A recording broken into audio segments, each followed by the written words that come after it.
This is something that people forget about all the time, and this is from our good friend Dean Fernando at 5-Star. This is a polarity checker. So I have seen instances where the polarity was wrong on all data or the manufacturer spec sheet, and sometimes you just get things screwed up. But if things not working the way they're supposed to, in fact, I recommend about every time you use one of these things will set you back about $15. What you just put a battery in it, it's got a button on it, and what you'll do, it will come with the CD too, but we already talked about the fact that nobody uses CDs anymore. So that's why I had to go online, and you actually go to YouTube and type in Polarity Checker, and it will pop up an audio track you can play on YouTube. Obviously, it's not the best sound quality, but all we're looking for pops.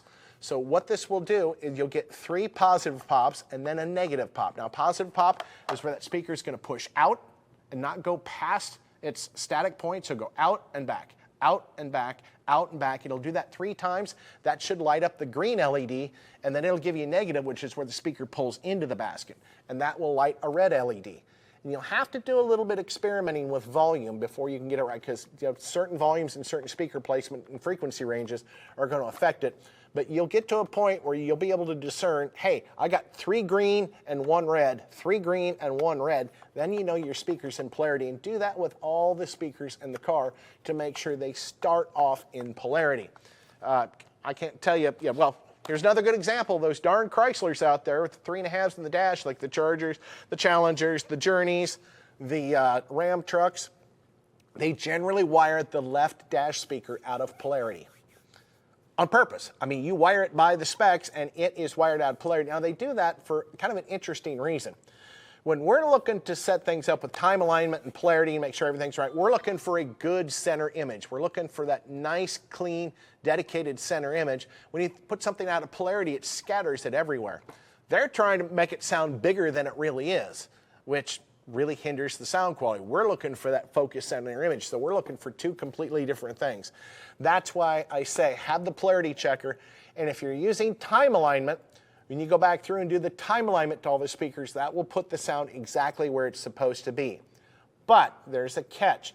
If you don't have time alignment, an amplifier or a DSP processor that does time alignment, you can set all your speakers electrically in polarity, but some of the speakers can be acoustically out of polarity due to the wavelength of that tone and the distance away from you. And we won't go into that too deep, but just remember, a good way to check for that, or the best way you can check for that without some type of DSP, is play the front speakers, listen to the bass response, play the rear speakers, listen to the bass response, then put them together, add the front and rear together. Did the bass go away? They're out of polarity.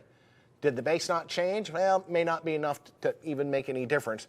But once again, if you get a good bass response with all the speakers playing, it's going to be in polarity, even though electrically it may not be. So I know that's kind of a crazy thing to think about. Is it can be, electrically perfect, but acoustically it's just not right. And that happens a lot. In fact, you run into that with mid-bass in cars, especially because of the distance away from the 2 speakers that you are. Mid-bass becomes out of polarity, and that's another area where time alignment is really important. You can fix a single frequency with polarity, but as you get above or below that frequency, it goes out of correction. So you cannot fix everything with just polarity. That's where time alignment is really important for good sound stage.